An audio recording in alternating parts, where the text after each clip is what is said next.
On the morning of April 11, 1986, in a quiet suburban neighborhood of Pinecrest, Greater Miami, two bank robbers were engaged in a heavy gunfire against more than 10 FBI field agents.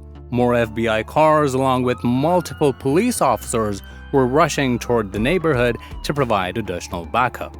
For the robbers, a routine bank heist was turning into one of the most violent shootouts in American history. Although they were outnumbered and were completely surrounded by the FBI, they were not outgunned. The robbers came fully prepared with automatic rifles, pump-action shotguns, and what seemed to be an unlimited supply of high-caliber rounds that could easily penetrate the body armor worn by the agents. That peaceful morning, these two men turned South Miami into a battlefield that completely changed the FBI forever.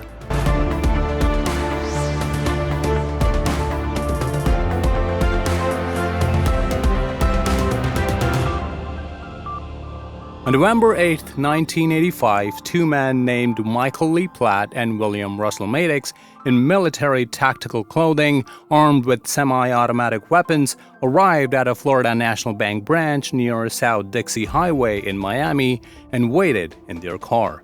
As a bank teller appeared from behind the building to open a locked door at the drive-thru, both men held her at a gunpoint, ordered her to hand over the cash bag, and opened the door quickly in order to get access to all the money inside the drive-thru. But there was a problem with the door lock, and the robbers had to flee with just $10,000 in the bag. Within 90 minutes of this robbery, they entered another nearby bank, stole over $42,000, and fled the scene. During the 1980s, Miami was plagued with violent crimes. The situation was so out of control that 3 to 5 robberies, kidnapping, and shootings took place every single week. And to add fuel to the fire, a new breed of outlaws hit Miami and the FBI in a way no one had seen before: Michael Platt and William Maddox. There was something special about these two outlaws that no other active criminal in Miami-Dade seemed to have. They were well equipped with the types of weapons that no law enforcement agents in the entire United States had. They were smart, always calculated risks, and according to multiple eyewitnesses, they took tactical postures during a robbery and moved in a way like they were trained for a war. And unsurprisingly, that's exactly what they were trained for. Michael Platt enlisted in the United States Army in the 1970s as an infantryman. He was specialized in handling situations like close combats and other hosts of tactical training. He later joined the United States Army Air Assault School at Fort Campbell, Kentucky. And this is where he met his partner, William Maddox. Maddox initially served in the United States Marine Corps, working as a cook in the officers' mess, earning the ranks of a sergeant. He later enlisted in the Army, serving with the military police under the 101st Airborne Division at Fort Campbell. Both Platt and Maddox got along very well while in service and eventually became good friends. Maddox eventually was honorably discharged in 1976, and he returned to his home in Ohio. Michael Platt also met his wife, Regina Lyland, at Fort Campbell, married her, and he was also honorably discharged from the service in 1979. Both Michael and Regina moved to Miami, Florida, and started their own landscaping company called Blade Cutters. The Miami life felt like a dream come true. But in the years to come, the near-perfect lives of Michael and William were about to take a devastating turn. Maddox's wife, a cancer researcher, was fatally injured by a knife and later succumbed to her injuries in a hospital in Columbus, Ohio. Maddox received $350,000 life insurance money, and later he filed a $3 million wrongful death lawsuit against the same hospital where she was admitted. Maddox, on the request of Michael Platt, moved to Miami and started working at his landscaping company. But just 1 year after moving to Florida, Platt's wife Regina also lost her life under suspicious circumstances. Both men married other women, with Maddox in particular having multiple relationships at a time. By this time, both men had no criminal record, were attending churches, and were considered responsible members of the society. With substantial savings and enough money from the insurance policy of their deceased wives, both Platt and Maddox continued their landscaping business.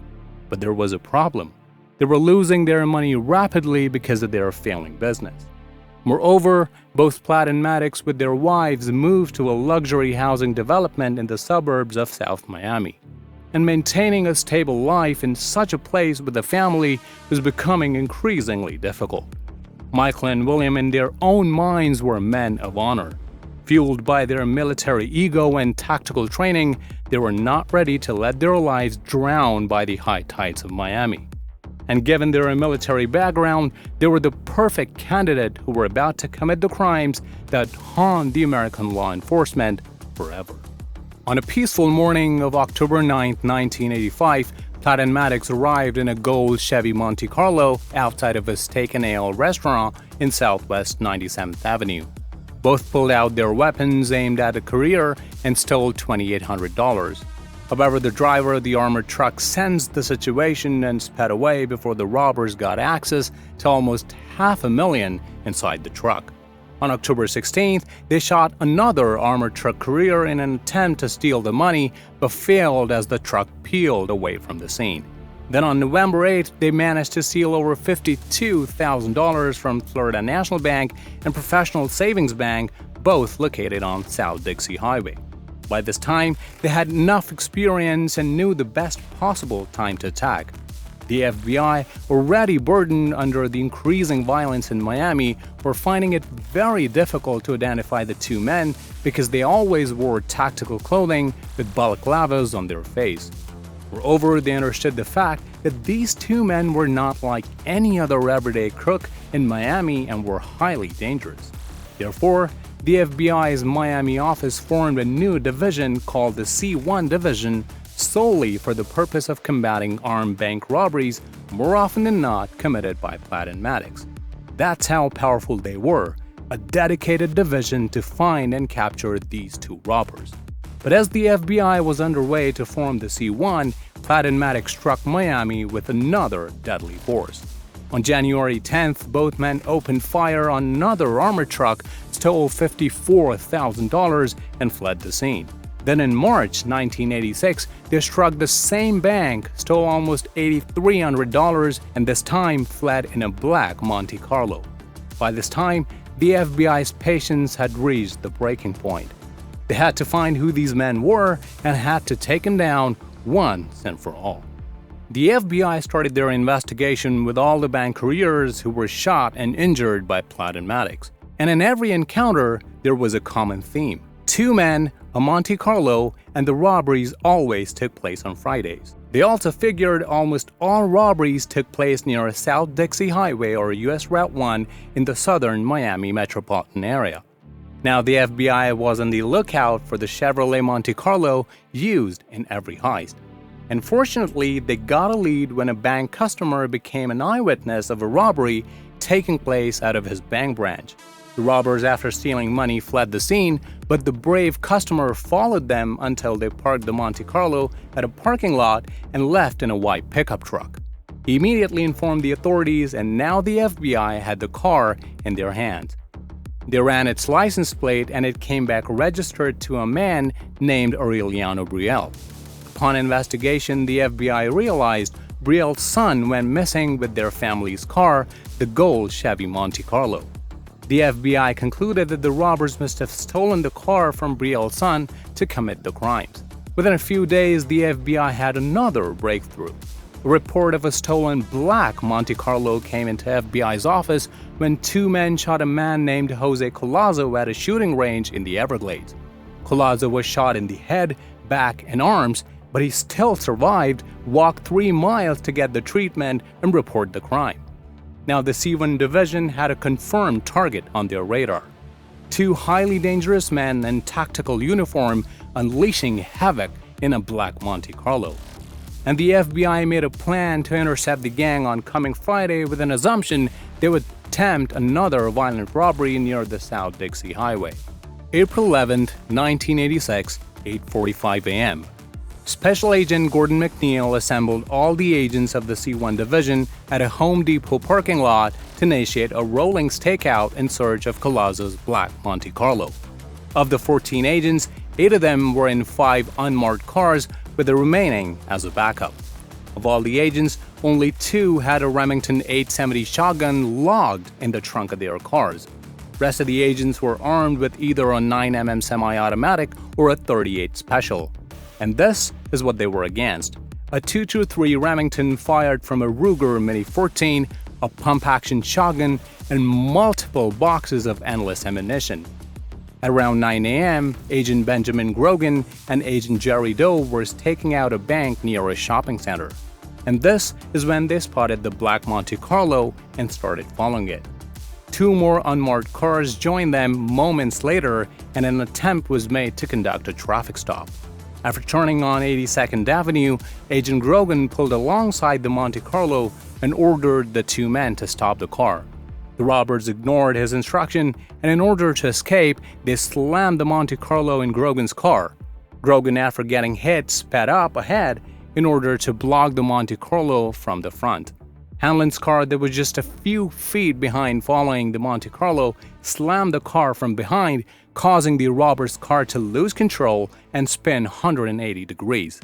Now Platt and Maddox's car was facing the opposite direction. The Monte Carlo, now facing north, attempted to drive away before being rammed by Minozzi's car.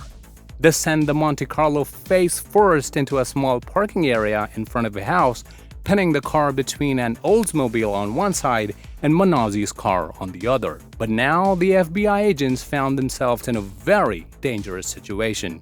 Right before ramming into robbers' Monte Carlo, 2 agents had pulled out their weapons and placed them on the seats.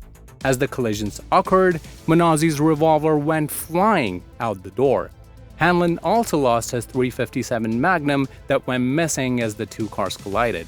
During the collision, Grogan's glasses got knocked off, rendering him partially blind. Now the robbers were fully armed and prepared.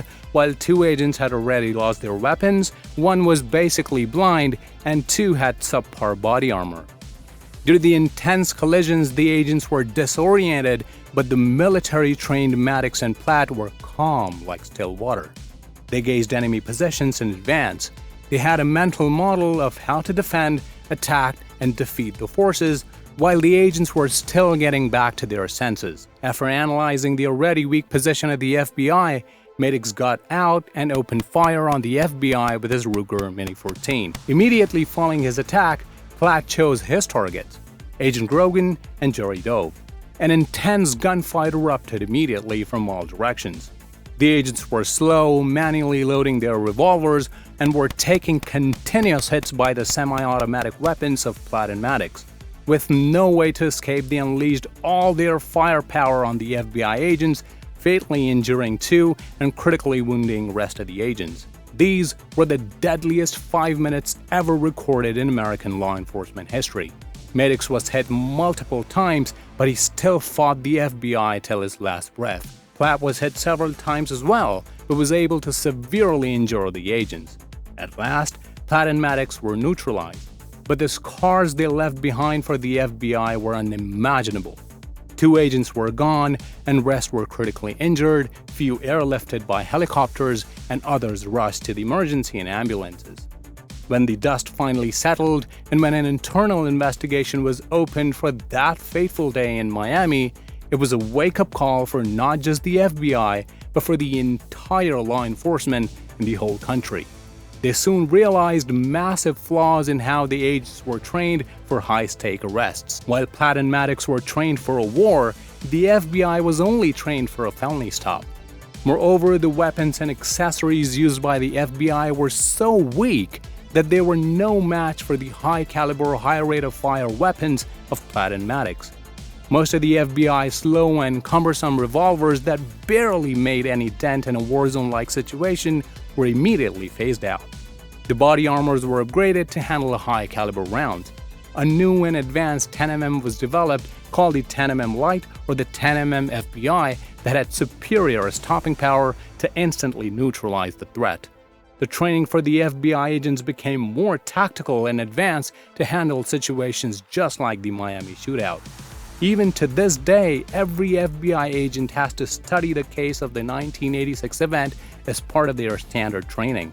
That day was indeed a watershed event that marked a new era for the FBI, completely changing it forever.